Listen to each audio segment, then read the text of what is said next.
मित्रों नमस्कार। मैं Rohtash Gupta, retired professor of zoology, Kurukshetra institute, Kurukshetra, Haryana. अब मैं सेवा मुक्त होकर कविता पाठ करने में, कविता सर्जन करने में बहुत आनंद महसूस करता हूँ। और आज तो वैसे तो ये आप देख रहे हैं कितनी सारी ये कविता संग्रह पढ़े हुए हैं, लेकिन ये जो कविता मैं आपको सुना रहा हूँ ये आज मैंने टाइम तक लिखा हुआ है 9 बजे, आज सुबह अमेरिका के टाइम के लिहाज से सुबह 9 बजे इसका सृजन किया था। और फिर मैंने ये सुनाई कविता, तो मेरी डॉटर इन लॉ कहने लगी बहुत बढ़िया कविता है, तो मैं वो कविता आपको भी सुना रहा हूँ, सुनिए।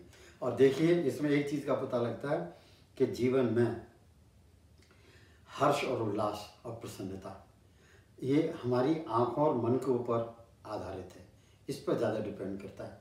मैं कुछ भी चीज़ को देखूं जो सुंदर हो, उस कम सुंदर हो तो बात और है, जो ज़्यादा सुंदर हो तो बात और है, और अगर दरमियानी तौर पर अगर सुंदर है उसमें से भी बहुत ज़्यादा सुंदरता निकालना मेरे आँखों पर डिपेंड करता है। तो मैंने वही काम किया है यहाँ।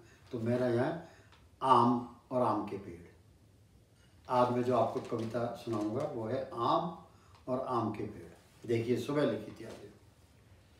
अप्रैल मई मास में आम के बाग में आम के पेड़।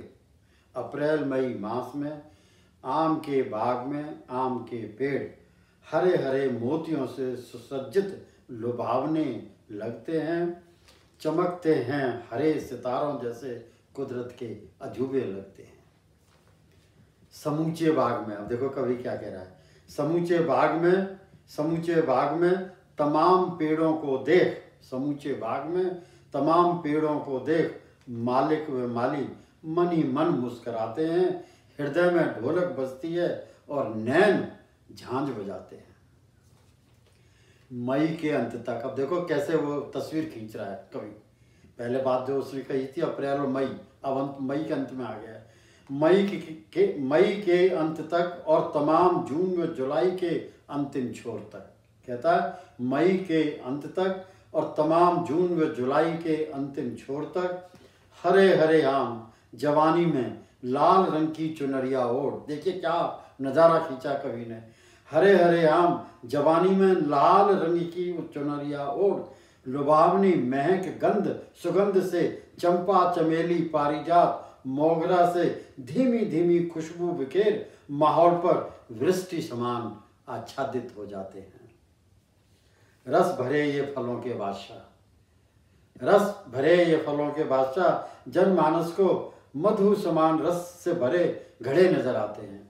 रस भरे ये फलों के बादशाह जनमानस को मधु समान रस से भरे घड़े नजर आते हैं।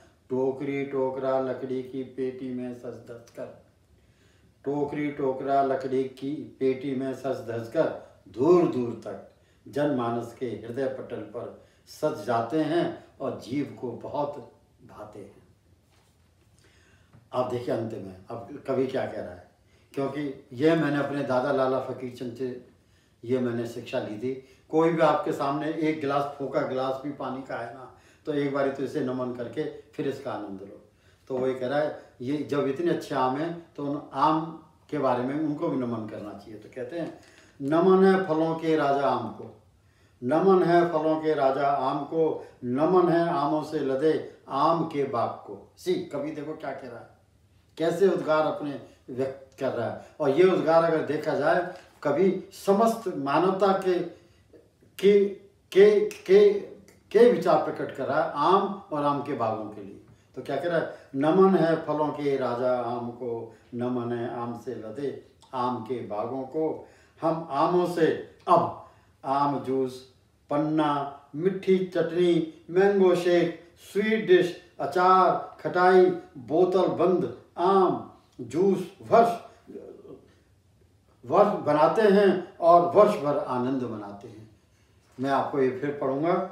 नमन है फलों के राजा आम को, नमन है आमों से लदे आम के बागों को। हम आमों से आम जूस, पन्ना, मिठी चटनी, मैंगो शेक, स्वीट डिश, अचार, खटाई, बोतलें बंद आम जूस तैयार करते हैं और वर्ष भर आनंद उठाते हैं। जय हिंद।